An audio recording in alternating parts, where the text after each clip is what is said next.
October 2012, the Navajo Division of Transportation stopped road maintenance activities on Navajo Route 4 due to safety concerns. Road crew members encountered armed community residents driving through the work site. The Navajo DOT road crew is back on the roadway and continues road maintenance activities, which are scheduled to be completed by June 30th, 2013. The N4 road maintenance project was funded by the Navajo Nation Fuel Excise Tax and was budgeted in fiscal year 2005. The total cost of the project is in excess of $600,000.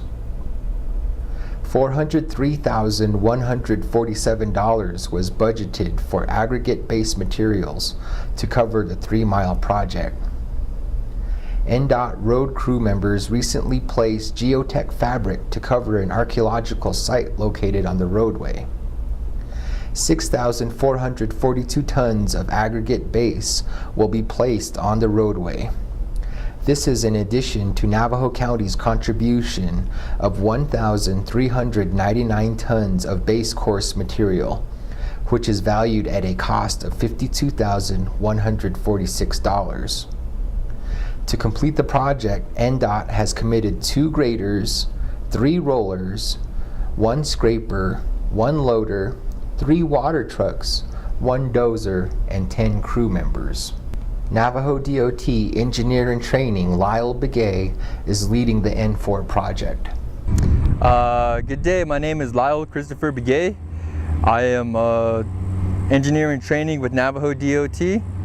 This is my first improvement project.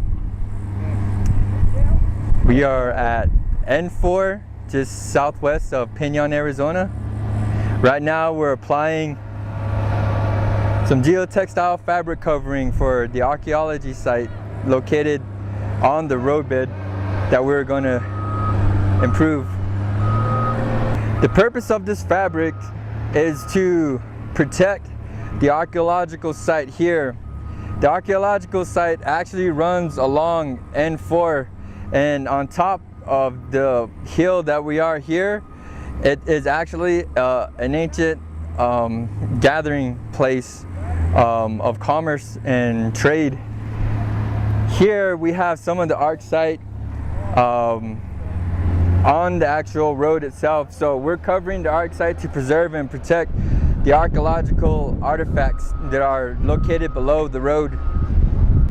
For this N4 project, we are planning to gravel and stabilize 3 miles of roadway from just probably about 1,000 feet off from the end of pavement, in conjunction with BIA's improvement project that is beginning about 1,000 feet off from the end of pavement.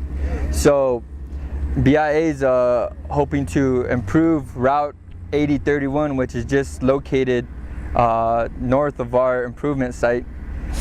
And after this arch site is covered and protected, we'll proceed on with the tilling and compaction of the soil earth bed. And that is when the gravel and the stabilizer materials will be coming in. We have a representative from Recon Oil by the name of Mr. Hubert Daisy. Today he's a part of the work crew. He's on site taking soil samples from within the 3-mile project, and that soil sample will be taken to a geotechnical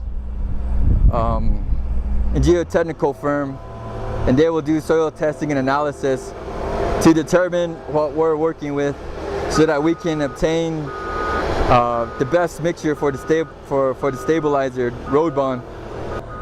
The road bond material, I believe road bond 200 that we're going to be using today, that is entitled a stabilizer.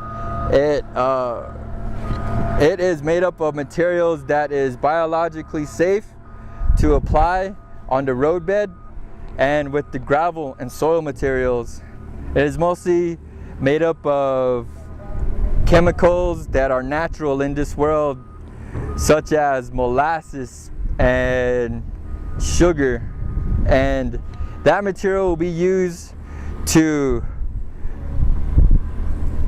bond the gravel and the aggregate soil together and harden the road on that level that it's going to have a higher it's going to be able to take a higher load, and then with in that way the cost of maintenance of the road itself will lessen after this improvement is made. Well, besides getting all the gears in motion for the project, first of all, I would like them to know that Navajo DOT is out here improving the infrastructure of the Navajo Nation. What I would like for people to understand is the process that goes into actually working with the Navajo Nation roads. What I would like the Navajo Nation to get out of this is the effort and ingenuity to get the project to this level.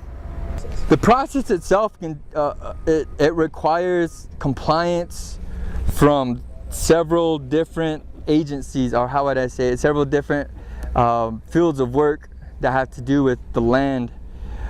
This one of the major ones here that we're mitigating is archaeology. There are archaeology sites and historical artifacts spread all over the nation. Just with that one compliance, it can take a whole department to ensure that we're in the clear to go ahead and improve a site.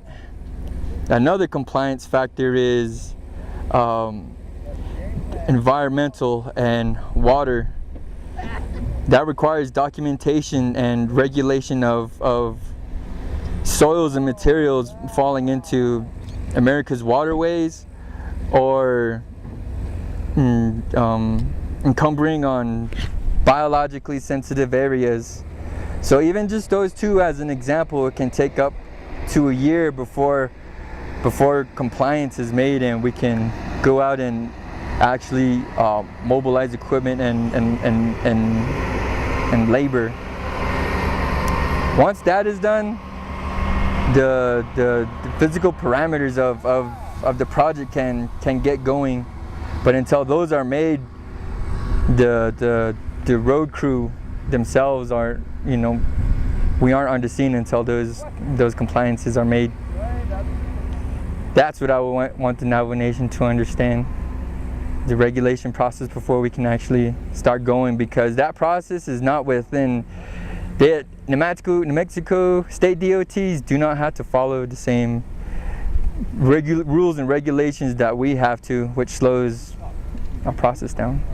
Well, I would like to lead the viewers with the thought that we are out here. If not out here on the road, we're behind the scenes trying to get our roads improved, because as a Navajo myself, I can relate to all the concerns of the people. Reporting for Atkin Bahanet News, this is Public Information Officer Rick Abasta wishing you safe travels on the Navajo Nation roadways.